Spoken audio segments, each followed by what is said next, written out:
यह कहानी राजस्थान के एक छोटे से गांव की है। ये गांव अपनी पारंपरिक रीति रिवाजों और रिश्तों की गहराई के लिए जाना जाता था। इसी गांव में राजवीर नाम का एक युवक रहता था, जो अभी अभी अपनी पढ़ाई खत्म करके शहर से लौटा था।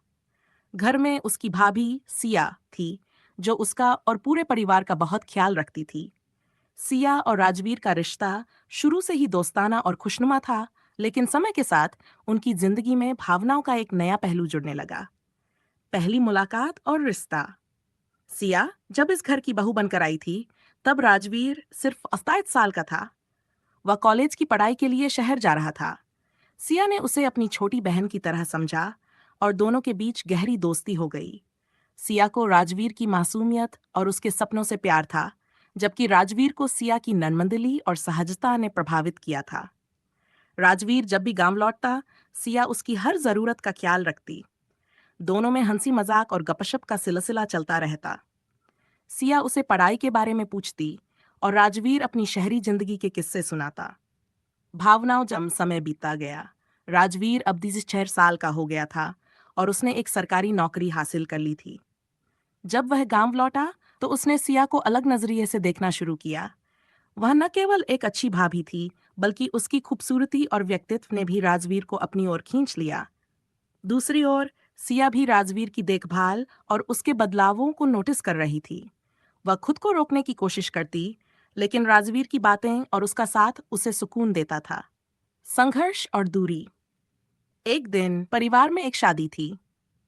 सिया और राजवीर को कई बार साथ काम करना पड़ा। उनके बीच बढ़ती नजदीकियों को परिवार ने नोटिस किया, लेकिन इसे सिर्फ देवर भाभी की सामान्य बॉन्डिंग मान लिया। सिया ने महसूस किया कि उसकी भावनाएं एक खतरनाक मोड़ ले रही हैं। वह अपने पति और परिवार के प्रति वफादार थी, लेकिन अपने दिल को समझाने में असमर्थ थी। उसने खुद को राजवीर से दूर करने की कोशिश की। राजवीर ने सिया से बात करने की कोशिश की, लेकिन वह टालती रही। एक दिन उसने हिम्मत करके कहा, भाभी क्या मैंने कुछ गलत किया है? सिया ने कहा, नहीं राजवीर, लेकिन कुछ रिश्तों की एक सीमा होती है और हमें उसे कभी नहीं लांघना चाहिए। दर्द और कुर्बानी। राजवीर ने सिया के शब्दों को समझा और उसने खुद को पीछे खींचने का फैसला किया। वह जानता था कि उसका प्यार सच्चा है, लेकिन इसे व्यक्त करना न केवल गलत था, बल्कि यह पूरे परिवार को तोड़ सकता था। सिया ने भी अपनी भावनाओं को दिल में दफन कर दिया। वह राजवीर को उसकी जिंदगी में आगे बढ़ने के लिए प्रेरित करती रही। समय के साथ राजवीर ने अपनी जिंदगी में आगे बढ़ने का फैसला किया और परिवार की पसंद से शादी कर ली। सिया ने भी अपने कर्तव्यों में खुद को पूरी तरह समर्पित कर दिया। यह कहानी उन भावनाओं की है जो कभी व्यक्त नहीं हुई, लेकिन जिन्होंने दोनों को एक बेहतर इंसान बना दिया। सच्चे रिश्ते हमेशा समाज और परिवार की भलाई के लिए कुर्बानी मांगते हैं। यह कहानी एक जटिल रिश्ते की गहराई को दर्शाती है, जिसमें प्रेम के साथ साथ जिम्मेदारियों और सामाजिक सीमाओं का भी सम्मान किया गया है। जीवन का नया अध्याय। राजवीर की शादी के बाद घर में एक नई ऊर्जा का संचार हुआ। उसकी पत्नी प्रिया एक सीधी सादी और खुशमिजाज लड़की थी। उसने जल्दी ही घर के हर सदस्य के दिल में अपनी जगह बना ली। सिया ने भी प्रिया को अपनाने में कोई कसर नहीं छोड़ी। उसने उसे बहन की तरह सिखाया, समझाया और हर छोटे बड़े काम में साथ दिया। राजवीर और सिया के बीच का रिश्ता अब पहले जैसा खुला और सहज नहीं रहा। दोनों एक दूसरे की उपस्थिति में सहज दिखने की कोशिश करते, लेकिन उनकी आंखों में छिपे भावनाओं के रंग कभी कभी छलक ही जाते। यादों की छाया। राजवीर अक्सर उन दिनों को याद करता जब वह सिया के साथ घंटों बातें करता था। प्रिया के साथ भी उसका रिश्ता अच्छा था, लेकिन सिया के साथ का वह अनकहा जुड़ाव उसकी यादों में हमेशा बसा रहा। दूसरी ओर सिया ने अपनी भावनाओं को पूरी तरह दबा दिया था।